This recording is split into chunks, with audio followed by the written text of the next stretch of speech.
Francisella tularensis, also known as tularemia, one health food medicine and ecological approach, presented by Natasha H. Marshall.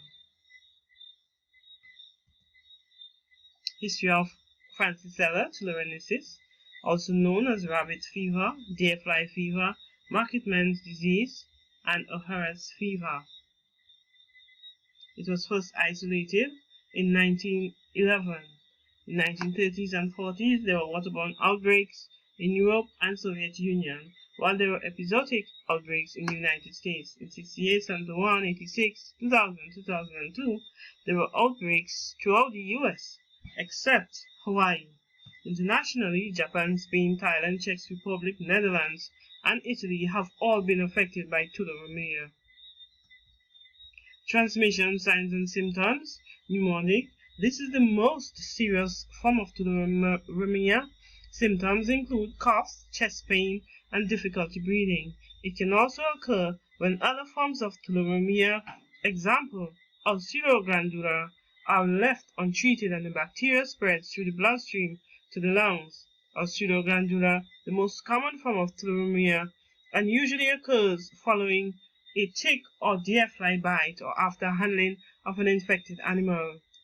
A skin ulcer appears at the site where the bacteria entered the body. The ulcer is accompanied by swelling of regional lymph glands, usually in the armpits or groin. Glandula, comparable to ulcerative glandular, however, without an ulcer. It is transmitted through the bite of an infected tick, deer fly, from handling sick and or dead animals. Oculoglandular. This form occurs when the bacteria enters through the eye. This can occur when a person is butchering an infected animal and touches his or her eyes. Symptoms include irritation and inflammation of the eye and swelling of lymph glands in front of the ear. Oropharyngea results from eating or drinking contaminated food or water. Patients with oropharyngeal tularemia may have sore throat, mouth ulcers, tonsillitis, and swelling of lymph glands in the neck.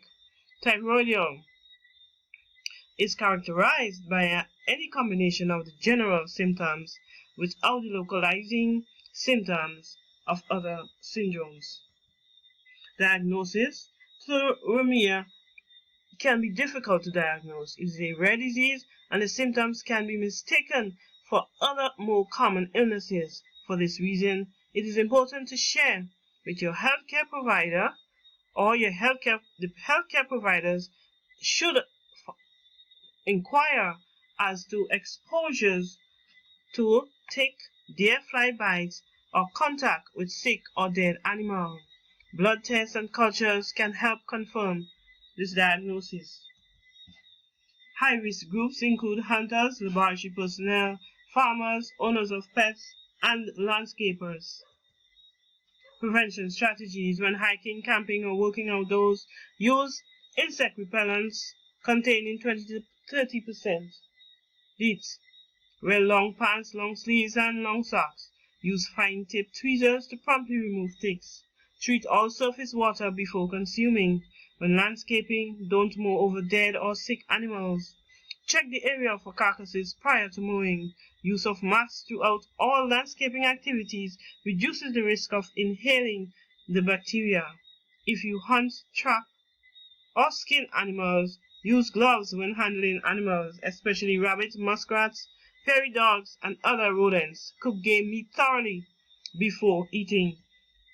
Case management. Antibiotics may be used to treat tularemia. Some examples: streptomycin, gentamicin, doxycycline, ciprofloxacin. Treatment lasts 10 to 21 days. The symptoms may last for several weeks. Most patients recover. References.